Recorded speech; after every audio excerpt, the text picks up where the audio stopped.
Tu les as mis où, tes 23 trophées? Ah bah tous mes trophées sont dans une pièce dans ma maison et de temps en temps je suis comme un môme qui joue avec des petits animaux. Je les remets dans les différentes sections. No! Tu t'es dit quoi quand Rebecca Zlotowski t'a proposé de jouer dans ton premier grand rôle en français? Ah bah, j'ai été absolument ravie, surtout parce que j'avais déjà lu le scénario de Vie privée qui était magnifique. Je savais que c'était le bon choix. J'ai pensé à quelque chose, Gaby, et je veux que tu le prennes au sérieux. C'est à propos de ma patiente. C'est la 3e séance que vous avez ratée sans prévenir, Paula.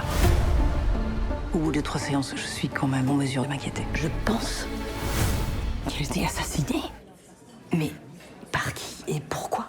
C'est la question. Jouer un rôle principal en français, c'était un rêve. J'ai toujours voulu jouer un rôle principal en français, mais pourtant j'avais très peur. J'avais la traque que j'oublie mes paroles, que je ne saurais pas improviser, que je m'exprimerais pas bien. Vous voyez, comme je viens de le faire. C'était comment de tourner avec Virginie Efira et Daniel Auteuil. C'était un grand honneur. C'est des acteurs que j'admire beaucoup. Surtout Daniel, on a une sorte de chimie comme frère et sœur, comme si on se connaissait pour toujours. Quelle est la différence entre la méthode de travail aux États-Unis et la méthode de travail en France?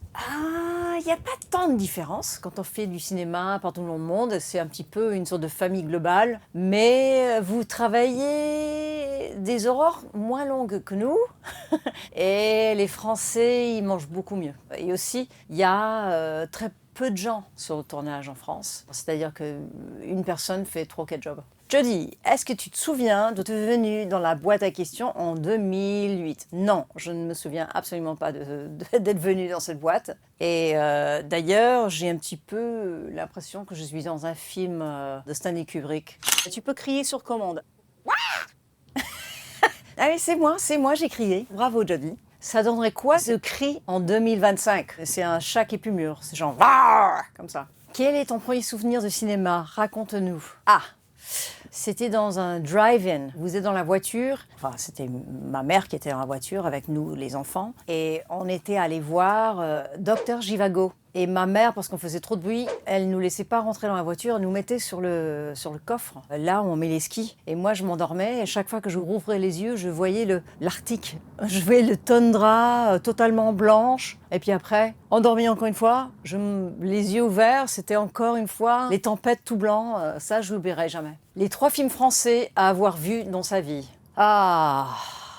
Les Visiteurs, pourquoi pas, parce que ça fait rire et c'est génial. La Nuit américaine de Truffaut, pour tous les gens qui aiment le cinéma. Et Souffle au cœur aussi, un film de la nouvelle vague. Un film qui m'avait beaucoup inspiré pour faire mon premier film en tant que réalisateur, Le Petit Homme.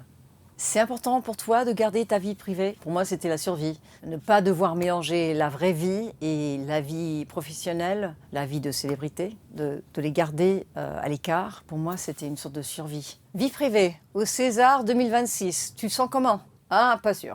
De toute façon, j'ai jamais été nominée pour notre César. Peut-être je le serai jamais. Mais j'y étais une fois pour l'ouverture de la cérémonie des Césars. Et c'était un grand honneur. Je t'attends depuis la nuit.